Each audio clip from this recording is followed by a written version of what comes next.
à partir de janvier 2022 suñu ville Dakar ville capitale ñu sentir que ne ñi ko yore am nañu taxawaay ak xalaatu yëkkati ko ba àdduna bi yëpp di ko gis man ngeen ma wax mais 2012 ba léegi Sénégal mi ngi émergent président Macky Sall di si def lu takku ak lu baax ba dëkk bi ñu gis vraiment li fi am ni muy bouger may am fierté bu ma gisee Dakar gi xamante ne ñun danañ ko gérer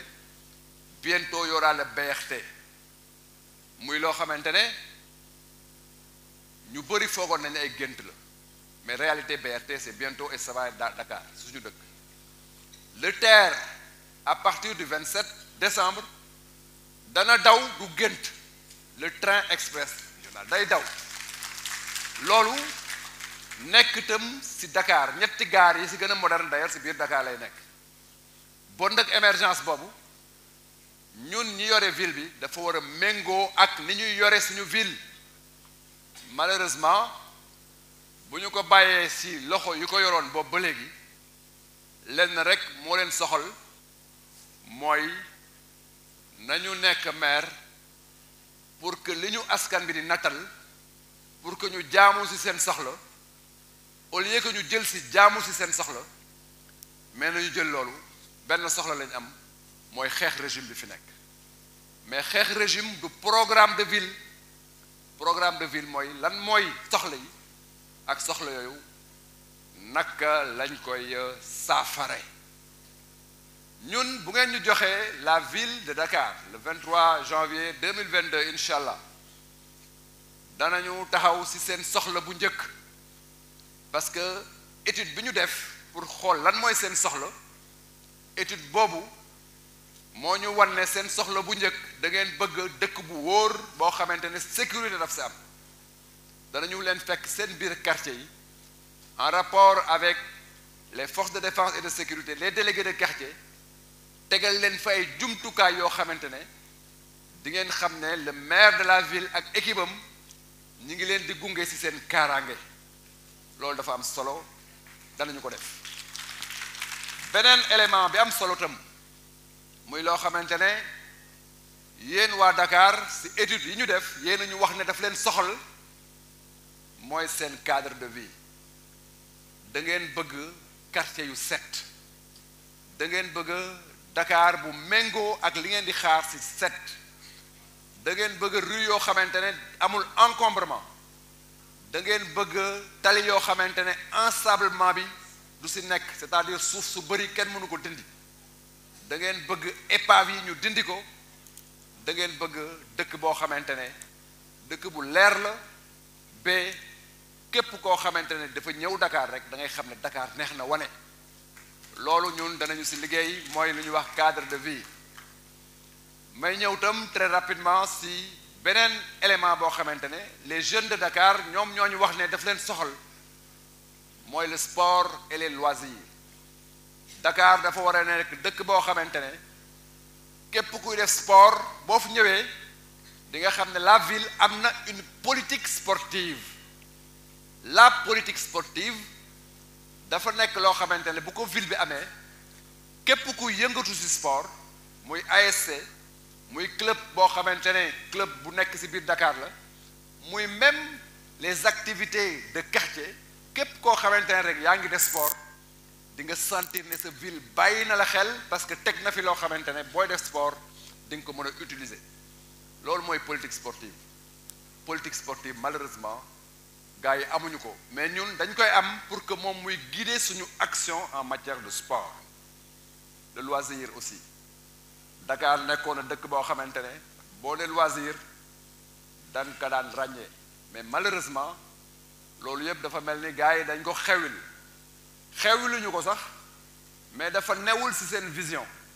alors que ñun dañ koy intégrer comme mu nekk un élément important de notre stratégie mooy lépp lu jëm ci loisir Dakar ville culturelle mais Dakar boo xamante ne artistes yi dañ ci am seen place Dakar boo xamante ne les artisans dañ si am place l'artisanat d'art Dakar boo xamante ne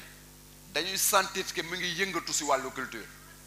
ñun am nañu politique culturelle boo xamante ne mi ngi si suñu programme dañ koy offrir au Dakarois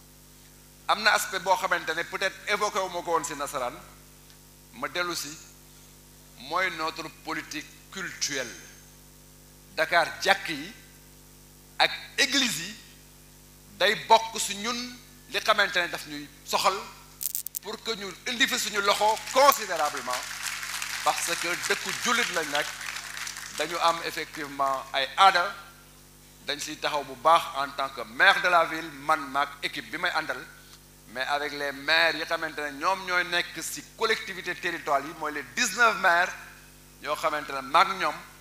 il faut que ñu déggoo il faut mu am harmonie dans ce que nous faisons beneen aspect bi ñu yaakaar ne am na solo mooy lépp lu jëm ci mobilité Dakar des fois day xat tey dem marché jafe na trop ñu bëri ñoo xam bu ñu yoree seen oto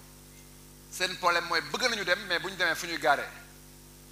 Dakar léegi parking tumuranke na fi dafa jot nag que ki xamante ne moo yore ville bi mu sentir ne parking yooyu en vérité moom dafa bokk ci mission mu organiser xool naka la ñuy def ba ville bi am ay parking man en tant que futur maire de Dakar en rapport avec les 19 maires des communes de Dakar danañu taxaw ba Dakar am ay parking yu ñu mën a gaaree projet boobu nekk na bu baax ci suñu programme élément important mooy les marchés marché yi Dakar dañoo war a nekk ay marché yu set marché yi Dakar dañoo war a nekk ay marché yoo xamante ne dafa am une ergonomie interne marché yi Dakar dañoo war a nekk ay marché yoo xamante ne ña fay jaay mais aussi ña fay dem di jënd bu ñu ñëwee dañoo war a xam ne nekk nañ ci benn cadre marchand boo xamante ne cadre bu baax la mais loolu nag il faut nga xam ne yow la war li la war du ñëw rek jël ay taxes mais boo jëlee taxi ci marché ba pare da nga leen ko war a delloo ci service loolu mooy li xamante ne ñun en tant que maire de la ville incha allah en relation avec les 19 maires de la ville de Dakar danañu ko def pour les Dakaroises et les Dakarois wàllu éducation ma dellu ci suñuy xale yi nekk Dakar danañu taxaw ba ñu xam ne ñun ñoo leen jur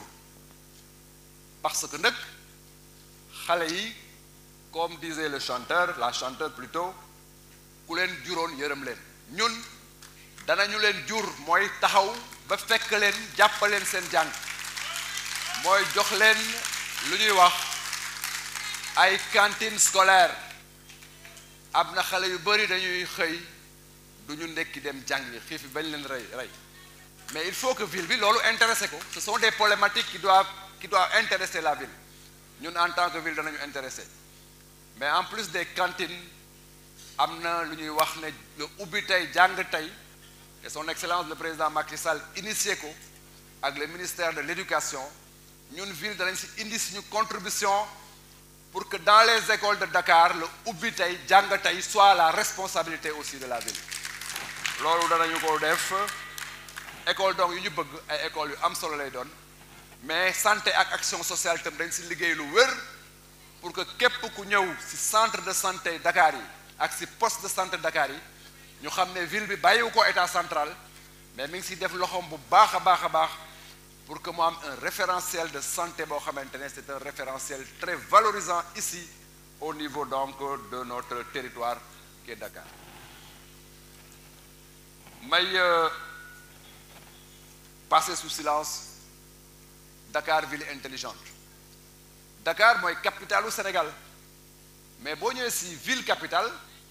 da nga war a sentir ne am na un élément de modernité am na lu fi bees am na ay xarala yu ñu fi utiliser méngoo na ak jamono au plan international bon Dakar ville intelligente danañu mettre en place un dispositif buy promouvoir lépp loo xamante ne start-up yi nekk Dakar ñoom ñoo koy développer pour que donc Dakar mën a utiliser les nouvelles technologies de l'information et la communication may terminer rek très rapidement ci wolof bi wax ci gouvernance moom laa jiitaloon sànq mais cette fois ma terminer si en wolof parce que projet yi ñuy def yépp ma wax leen ko ñu bëgg ko def si Dakar bu fekkente ne yorin bi baaxul mook dara ñoo yam moo tax yorinu Dakar dañ ci bëgg a taxaw pour mu nekk yorin bu mucc ayib lu tax ma bëgg ci insister parce que très souvent gars yi dañ leen di fal avant ñu gisaat leen mooy bés bu ñu bëggee ñu falaat leen man de ak l'équipe bi xamante ne ñoo ma accompagné maa ngi leen di wax ne du demee noonu bu ngeen ñu falee danañu def la conférence territoriale de Dakar muy ndaje boo xamante ne képp ku mu intéressé ci Dakar rek nañ la wax nga ñëw fekk ko boo ñëwee indi say priorité ñu xayma la fa jële lépp loolu la ñuy dugal sur la programmation de la gestion de la ville si loolu la ñuy taxaw pour mën a defar suñuy budget loolu mooy tax ñu xam priorité yi mais duñu yam foofu bu ñu defee conférence boobu ba pare bés bu ñu gérer ba mu sotti danañu dellu seen kanam ne leen ñun kat li ngeen ñu dénkoon lii mooy priorité yi lii lañ ci def pour que ngeen mën a xayma est-ce que seeni préoccupations intégré nañ ko dans la mise en œuvre de ce que nous avons fait man ngeen ma wax ne mais li fi newoon xanaa dafa doyul doy na mais li fi newoon ñi ko seq mooy ñi ñu fal rek mooy les élus mais dañu bëgg a transcender tout cela dem au-delà des élus jéem a fexe ba am une dimension participative buy impliquer les populations à la base loolu incha allah danañ ci taxaw mooy nouvelle approche de gouvernance danañ ko def ci jeunes yi danañ ko def ci famille yi danañ ko def ci commerçants yi danañ ko def effectivement ci entrepreneurs yi danañ ko def ci ñépp ñoo xamante ne ay acteurs à la base lañ au niveau de Dakar may finir par quelques éléments rek yoo xamante ne ay éléments wu koom la li ma fi wax lépp mën nañ yaakaar ne dafa bëri que budget Dakar antalu ko ma ne déedéet bu kenn foog loolu parce que xam nañ ne si ay fànn naka la ko antale mooy déjà li ñu am il faut que ñu am fu ñu ko jaarale dans le cadre d'une rationalisation ñu xool naka lañ koy affecter aux priorités bañ ko utiliser rek de manière politicienne il nous faut une gouvernance de développement de la ville de Dakar beneen aspect bi mooy que ne il faut que ñu am ay ressources externes il faut que ñu génn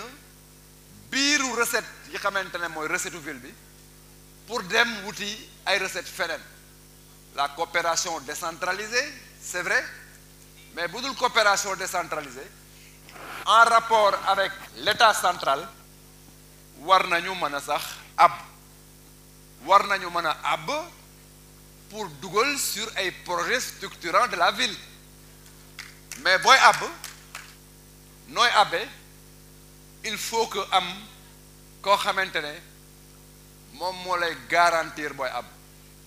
moom moo naan yaa ngi àbb mais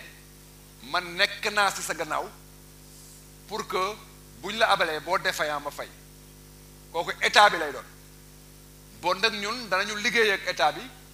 ànd ak ñoom dans une cohérence globale parce que encore une fois ville de Dakar collectivité locale la te collectivité locale démembrement au état la danañu ànd ak état pour que bu ñu soxlee ay ressources yu takku yoo xamante ne dafa laaj ñu àbb ko état bi garantir ñu demander état bi mu garantir ko day fekk nag suñu projet bañ a nekk daaneel état parce que projet wu collectivité locale du daaneel état am na ñoo xamante ne amuñu projet de ville benn projet de ville rek la ñu am mooy taxaw pour daaneel l'état ñun suñu projet de ville mooy taxaw pour jaamu soxla waa Dakar ak jaamu soxla waa Dakar loolu laa leen ko wax maa ngi leen di remercier bu baax ak salaam